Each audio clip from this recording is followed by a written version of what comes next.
Bien-aimés frères et sœurs, vous connaîtrez la vérité et la vérité vous affranchira. Ça, c'est pas moi qui le dis, c'est la Bible qui le dit. Mais moi, je vous dis mieux. Vous connaîtrez la vérité historique, notamment celle de vos ancêtres kémites, et vous aurez une vision globale de ce que c'est que la vraie souveraineté politique. J'ajoute, vous reviendrez à la spiritualité africaine ancestrale et vous comprendrez les enjeux de l'indépendance économique. Et pour terminer, vous accepterez votre identité culturelle kémite et vous obtiendrez deux choses. La première, c'est la paix. La seconde, c'est le développement, à une condition. L'unité de toute l'Afrique noire, l'unité de tous les Noirs du monde entier. Otep à tous, bienvenue sur la chaîne des panafricanistes par essence, par conviction et par excellence. Celle des citoyens kémites par nécessité et obligation de combat. Nous sommes une chaîne qui n'est guidée que par nos ancêtres et rien que par les ancêtres qui appartiennent à l'égrégore du monde noir. Par conséquent, nous ne croyons en aucun Dieu venu de l'étranger. Toutefois, cette vidéo n'est aucunement destinée à inciter ni à la haine ni à la violence, car nous menons un combat qui est d'abord et avant tout spirituel, ensuite il est politique, géopolitique et géostratégique, contre l'impérialisme, le colonialisme, le néocolonialisme et l'endocoloniat, sur la base du principe fondamental que nous avons hérité de nos ancêtres kémites, qui est celui de la Mahat, c'est-à-dire solidarité, vérité et justice. Vous êtes donc en droit de connaître la vérité, et nous avons l'obligation de vous dire la vérité et rien que la vérité, afin que justice soit rendue au continent africain. Et ça, c'est notre modeste contribution dans cette noble lutte en faveur de la souveraineté, la dignité, la solidarité et l'unité africaine. Ça, c'est ce que nous appelons le panafricanisme. Bien-aimés frères et sœurs, enfin, le président Tshisekedi rentre dans les rangs. Et je salue ses efforts, je salue ce virage à 90 degrés. Je salue cette option nouvelle du président Tshisekedi d'envoyer son ministre des Affaires étrangères pour solliciter l'aide de la Russie, acheter en tout cas des armes. Et c'est ça que nous attendons depuis longtemps. Un président n'est pas là pour faire ce que lui il pense être bon pour le peuple, mais il est là pour faire ce que le peuple pense être bon pour lui. Donc un président est soumis à son peuple, puisque le peuple, c'est lui qui est le souverain. C'est lui qui vote le président. Il le vote parce qu'il a une idée. Ce peuple veut qu'on l'amène quelque part. Et il dit non, vous devrez m'amener à tel endroit. Vous devez faire ceci pour moi. C'est pour ça qu'il vote. Ce n'est pas pour les beaux yeux du président ou de sa famille, non. Il vote pour que le président fasse ce que lui, il veut, ce dont lui, il a besoin. Voilà ce que c'est que la démocratie. Donc le président Tshisekedi ne pouvait pas échapper à la règle. La population demande le départ de la MINUSMA, plutôt le départ de la MONUSCO. Ben, il faut qu'il le fasse, qu'il demande le départ de la MONUSCO. La population demande qu'il fasse venir des armes de la Russie, en tout cas au pire des cas.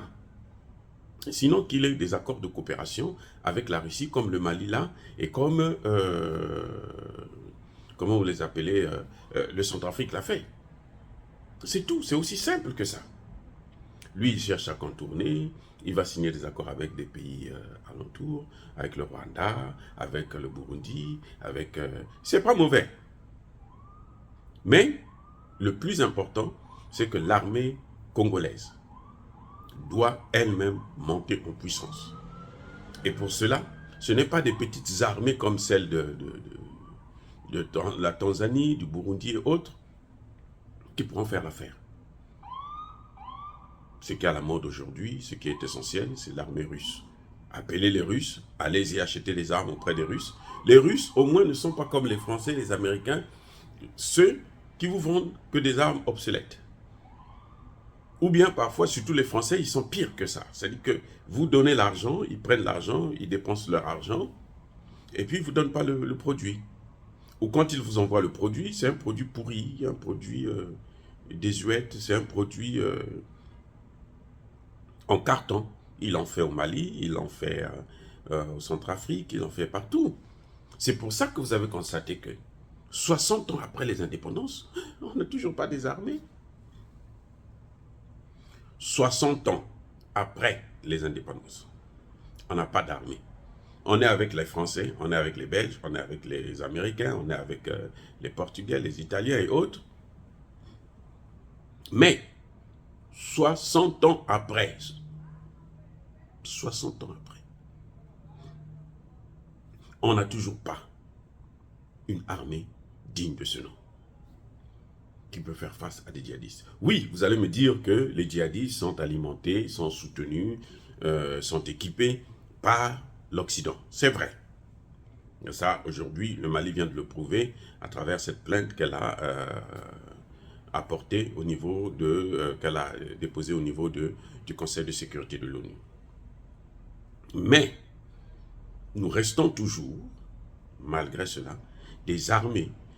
On devrait être capable de faire face à des petits groupes de terroristes, de djihadistes et autres. Ça, c'est l'évidence. Mais si on n'est même pas capable de le faire, ça veut dire que nous n'avons pas encore grandi. Ça veut dire que nous n'avons pas évolué. Au contraire, nous avons régressé. Nous avons régressé. Et on ne peut pas attendre. Écoutez-moi bien. On ne peut pas attendre de quelqu'un qui a passé 60 ans, pour certains 62 ans, à vous persécuter, qu'il change d'avis maintenant, qu'il vous aide pour que vous évoluez. Alors que lui, il sait que si vous vous évoluez, lui, il va régresser. Vous ne pouvez rien attendre de ces gens-là. Donc, il faut aller vers un autre partenaire qui vous donne de l'espoir. Et aujourd'hui, c'est la Russie, c'est la Chine, c'est l'Iran, c'est... Voilà. Tout sauf l'Occident, sauf la France, sauf la Belgique, sauf les États-Unis, en ce qui concerne l'armement. On peut coopérer avec eux dans d'autres domaines, mais pas en ce qui concerne la sécurité. Ils ont montré que ce sont eux le frein, les déstabilisateurs de nos sociétés. Alors, il faut les éviter. Point. Et pour ça, j'espère que le ministre de la Défense congolaise, qui est un général à la retraite, devrait revenir avec quelque chose, ne pas revenir bras ballants. Nous n'avons pas besoin des dollars pour acheter les produits russes. Les produits russes, on les achète avec les roubles. Les produits russes, on les achète avec les matières premières. Point. Donnez les matières premières qu'il faut. Au lieu de laisser ces voyous de M23 et autres venir voler les matières premières pour amener au Rwanda, donnez ça aux Russes qui vous donnent des armes pour combattre les Rwandais. Parce qu'après ça, vous êtes libre. Voilà. On ne peut pas comprendre que le plus grand pays de l'Afrique centrale est pratiquement le plus pauvre du continent. Non, c'est un pays, c'est-à-dire que l'Afrique centrale, son moteur de développement serait le Congo démocratique. Si le Congo était bien géré. Après Mobutu, ce qu'ils ont fait, c'est qu'ils ont apporté la guerre pour freiner le développement. Kabila a passé près de 18 ans là-dessus, il n'a rien fait. Et bon, maintenant, Tshisekedi arrive, il ne peut pas continuer comme ça. Il ne peut pas continuer avec les mêmes partenaires qui ne lui apportent rien. Kabila s'est focalisé sur l'économie, qui n'a d'ailleurs pas vraiment réussi, en dehors du code minier qu'il a promulgué. C'est tout. En dehors de ça, il n'y a rien que Kabila a fait de particulier. Et Tshisekedi, jusqu'à maintenant, nous ne voyons rien. Surtout pas en matière de sécurité. L'état de siège a échoué. C'est un échec. Donc, maintenant, il faut qu'il aille vers la demande de la population. La population veut le départ de la MONUSCO et la population veut la Russie comme partenaire. C'est tout. C'est aussi simple que ça. On ne lui demande pas autre chose. On lui demande seulement ces deux choses-là. La population s'en fout du reste. Nous, ce que nous voulons, c'est la sécurité. Parce qu'il n'y a pas de développement dans l'insécurité. Il faut d'abord la sécurité, ce qui va garantir les investisseurs, ce qui pourra assurer l'industrialisation du pays. Voilà, M. Tshisekedi, vous êtes sur le bon chemin. J'espère que vous n'allez pas déraper parce que nous savons que les Américains, les Français, les Belges et les autres vont faire pression pour que vous arrêtez de coopérer avec la Russie. Puisque les États-Unis ont même voté une loi selon laquelle tout État africain qui va travailler avec la Russie sera sanctionné par eux. Donc, c'est à vous de prendre vos responsabilités. Vous êtes là, c'est pour ça. Alors, prenez vos responsabilités. N'ayez pas peur, parce que aucun président qui est soutenu par son peuple ne peut être faible. Aucune armée au monde ne peut détruire un pays dont la population est déterminée à obtenir son indépendance, sa liberté. Si vous avez le soutien du peuple congolais, vous avez le soutien de l'Esprit du Congo et de l'Amérique, la France, la Belgique et leurs alliés ne pourront rien vous faire. Je répète, si vous avez le soutien du peuple, vous serez en sécurité. Si vous faites ce que le peuple vous demande, vous serez en sécurité. Voilà le problème que nous avons. Vous allez me dire que Kabila a échoué, et pourtant il avait le soutien, Kabila le père, il avait le soutien du peuple. Mais oui, il a échoué parce que c'est lui qui a amené les Rwandais. Lui, il est venu au pouvoir avec le soutien des Rwandais. Donc, c'est normal. Ceux qui l'ont amené, ce sont ceux-là qui l'ont déstabilisé, qui l'ont même tué. Qu'est-ce que vous voulez qu'on fasse? C'est de sa propre faute. Vous allez me dire que s'il n'avait pas fait ça, le Congo ne serait pas libéré. Non.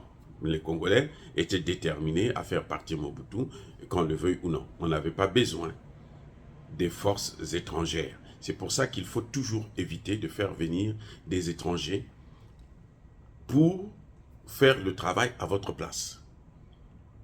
Donc aujourd'hui, il est impératif que le président Tshisekedi équipe son armée, réorganise son armée, afin qu'ils puissent eux-mêmes faire face à ces rébellions qu'il y a dans l'est du Congo.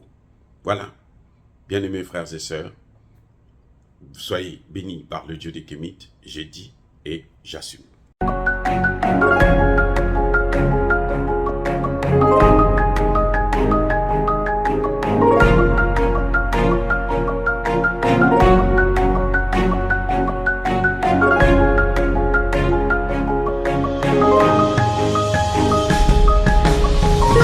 Eux, ils marchent par la foi et non par la vue. Mais moi, je vous conseille vivement de marcher par la connaissance scientifique et historique, notamment celle de nos ancêtres kémites, par les 5 sens et par l'intelligence. À vous, à Pierre.